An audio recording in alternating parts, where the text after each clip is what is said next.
Welcome back to Project 613. Today we continue learning about the sanctity of the Terumah. The Terumah, as we started learning, is the first tithe of the produce which is given to the Kohanim. And as we've already learned, only the Kohanim and their immediate families are allowed to partake from it because the Torah considers the Terumah holy and sacred, and therefore it's restricted that only the Kohanim themselves are allowed to eat from it. Today we will learn two mitzvot which show us that sometimes even the Kohanim themselves are restricted, and there are times that they cannot partake from the Terumah. The first mitzvah that we have is that a Kohen, a male Kohen who is not circumcised, is forbidden from eating the Terumah. Now, interestingly, we don't know this from a verse. There is no explicit verse that states this mitzvah, that an uncircumcised Kohen cannot eat from the Terumah. We know this by way of derivation. You see, there are 13 principles through which we can derive additional information that is not stated explicitly in the Torah.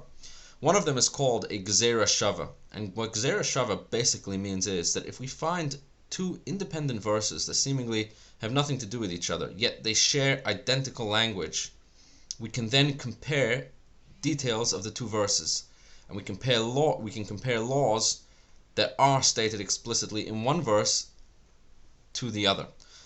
And this is a perfect example of a Gzeira Shava. Why? Because the law of Terumah has some language which is identical to another law in the Torah, the law of the Paschal Lamb offering.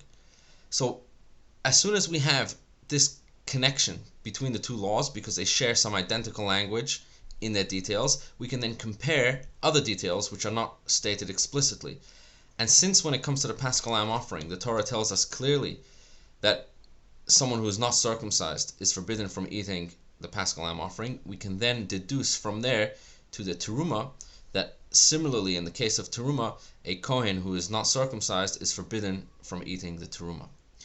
This would apply even if the Kohen had halachic grounds for not being circumcised. There are certain situations where a person is exempt from being circumcised for health reasons or other reasons. Even in such a situation, it would be forbidden for the Kohen to partake from the Terumah. The second mitzvah that we have today is that any Kohen, if they are ritually impure, they are not allowed to partake from the Terumah. So this has nothing to do with being circumcised or not, even if they are circumcised, but if they are ritually impure, they are forbidden from eating the Terumah. And this we do know from an explicit verse that says, V'hu tzarua ozav bakadoshim lo yochal ad asher yitar, which means that if a Kohen has ritual impurity, he is forbidden from partaking from the Terumah until he is ritually pure again. And this mitzvah applies both to male and female Kohanim. They all have to be ritually pure before eating from the Terumah. And this is actually one of the reasons, as mentioned in a previous video, why in our days we do not give the Terumah to the Kohanim, because we do not have that level of ritual purity that is necessary in order to eat the Terumah.